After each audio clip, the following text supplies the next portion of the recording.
Hello, my name is Lara Tillotson and I am the Diva in Spirit. I am an opera singer and also a sommelier at Gramercy Tavern in New York City. I've been incredibly fortunate to work over the years with some of the most brilliant minds in the world of beverage, wine, and spirits. And I'm so excited now to be able to take all of the things that I have learned and accumulated and share it all with you. If you stick with me, we are going to take a wonderful tour of all things fermented and distilled, and of course, all of the amazing ways to enjoy them. But today, I want to start with something a little simpler, but actually quite daunting, which is starting your own home bar. So the last year saw a really deep curtailing of our ability to go out and enjoy a drink, which meant if you want a cocktail, you had to figure out how to make it for yourself. And if you're like me, you had a little trouble determining where to start in building your home bar because there is so much out there. So whether you're somebody who has a very deep knowledge of everything that's out there and you just don't know how to narrow it down, or you're somebody that's brand new to this world and you know that there's so much out there that you don't know where to begin, starting that home bar a little scary. So this is what we're going to do today, is pare all of that down so that you can curate your perfect starter home bar. Now before we even talk about bottles, you're going to need some basic equipment. So let's start with that. The first thing that you are going to need is a shaker. All cocktails are built in a shaker. I like this particular style for a few reasons. First of all, you've got your very handy shaker lid, your strainer, so that when you're pouring, doesn't splatter everywhere, narrows down a little bit at the top, fits snugly inside the shaker itself, but also your lid, to make sure things don't spill while you're shaking, also serves as your jigger. Jigger, incredibly important because this is your measuring device. You have to remember that cocktails are a recipe. And so just like when you're cooking, if your proportions are off, you are not going to get the result that you want. So you must measure your ingredients. So that's what a jigger is for. This one is great. It is your lid for your shaker, but also if you look on the inside, you'll probably notice that your shaker has little lines that measure out a few different amounts. So first of all, this one measures out an ounce, 1.5 and 2 ounces, which is absolutely perfect. It's exactly what you want. If you can have a smaller one, that'll also give you a 3/4 ounce, even better. But as long as you can get that ounce, 1.5 ounces, you are good to go. The other thing that you are absolutely going to need is a bar spoon. Make sure that you've got something that is long enough to be able to get down into the bottom of your shaker while you are stirring for your stirred cocktails. I like to use an actual bar spoon. First of all, because you've also got this little handy swizzle, makes it another technique of stirring. But then this end of it is another measuring tool. Very often you'll see cocktail recipes that call for a bar spoon of simple syrup or a bar spoon of absinthe. And so that's what this is. It measures to about 1/4 teaspoon. So if you don't have an actual bar spoon, but you do have a set of measuring spoons in your kitchen, that will work. So there's your basic equipment that you're going to need to get started. The other thing I just want to mention is ice. I'm not going to talk about this for very long. I'm just going to say, make sure you have it. All cocktails are going to need ice. You need it to stir, you need it to shake. Even if you're going to pour that thing and drink it up, you got to start with ice. The other thing I'll mention is that you should be storing your ice in an airtight container, and if not, you need to just dump it every week or so, because otherwise it's going to start to taste like your freezer, which will then make your cocktails taste like your freezer, and nobody wants that. So make sure you've got your ice. Now, let's talk about what is going to go on that starter bar. So of course the point of having a bar is to make cocktails. So when you're starting out, you want to think about those basic, classic honey I'm home cocktails. These are the drinks that you're going to make for yourself as soon as you walk through the door after a long day. This is what you want to have locked and loaded to pour for your guests who arrive when you're entertaining. So what are those honey I'm home cocktails? For me, that's going to be the Martini, the Manhattan, the Old Fashioned, and the Negroni. Classic, simple, straightforward. They all have a very similar technique to make, and the beauty is, as long as you've got quality ingredients, they're basically dummy-proof. Anybody can make these, and they're always going to be delicious.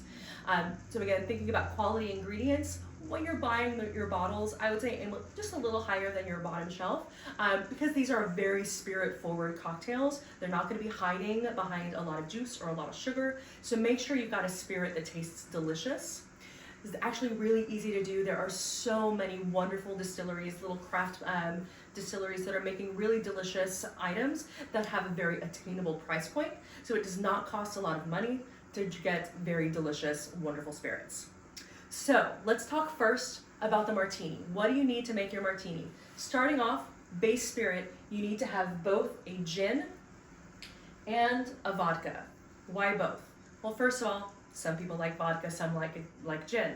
But more importantly, you want to have both because these spirits are going to create wildly different but equally delicious cocktails, and you're going to want to be able to make both of them. So have both your vodka and your gin. The other thing you need for your martini is some white or dry vermouth. So a word about vermouth to keep in mind, this is not a distilled spirit, it is an aromatized wine. That means it can go bad. Just like if you leave your wine open for a few days, it's going to start to spoil. Your vermouth will as well. So for that reason, you want to store these guys in your refrigerator and not on your bar. They don't go bad as quickly as standard wine. They are fortified.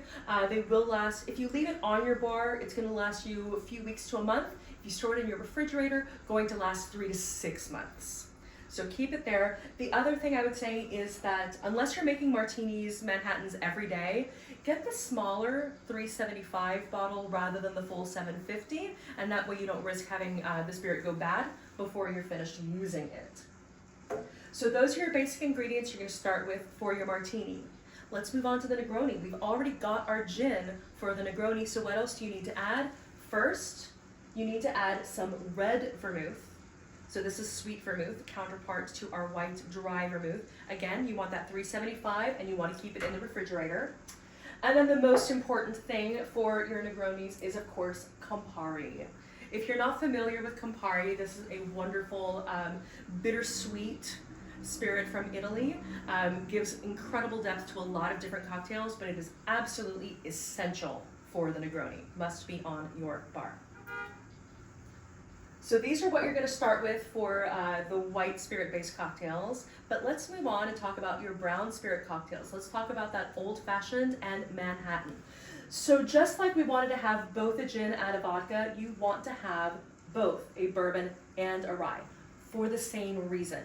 Wildly different spirit, going to give you equally delicious cocktails. You can use both of these in the same recipes, in the same way, and it's just going to give you a completely different flavor profile. You're going to want to be able to make both versions of all of these cocktails. So you've got your bourbon and your rye. In order to make your old-fashioned, you need a little sugar and bitters. Bitters is another place where it's easy to get overwhelmed because there's so much out there. So start simple, straightforward, Angostura. Angostura is the classic bitter that you're going to use in your basic Manhattan, basic old-fashioned recipes. This is where you want to start. So make sure you've got that on your bar. So there's your old-fashioned, and then what do you need for your Manhattan? We've already got that, the red vermouth. So these are the bottles that you're going to need to make all of those basic cocktails. Let's talk for a moment also about the garnishes you'll need for them. So the importance of the garnish is going to vary based on the cocktail. The orange twist that finishes off your Negroni or your old-fashioned is a really wonderful finishing touch, but if you don't have it, your cocktail's still going to be delicious without it. But if you're a martini drinker and you want olives in your martini, that garnish is just as important as the gin or the vodka that you're stirring for the base of that cocktail. So make sure you've got your olives on hand. So have olives. You're going to also want to have some citrus, particularly lemon and oranges to use for your twists, but limes and grapefruits make quick, vibrant variations on those cocktails, so good to have those as well. And then lastly, of course, your cherries. I always recommend either Amarena or Luxardo, but you can also check if you've got a favorite distillery. A lot of them make their own whiskey-soaked cherries, which of course are going to be perfect in your old-fashions and Manhattans.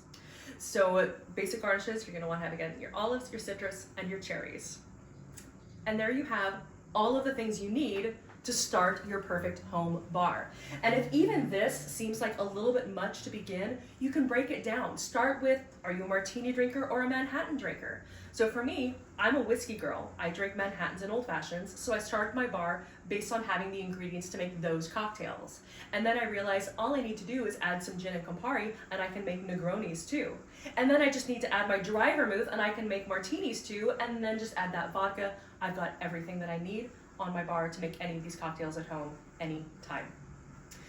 So over the next few weeks, we're gonna dig a little deeper into each of those Honey I'm Home cocktails, spend some time learning about the history of the cocktail, how to make it, some of the fun variations on it, but most importantly, we're gonna learn how to make it the way you like it, which means you're always gonna be able to drink exactly what you want, and also it means that when you go out, you're going to be able to order it exactly the way you want it. Your bartender's gonna love you for knowing what you want. You're gonna love your bartender for giving you what you want.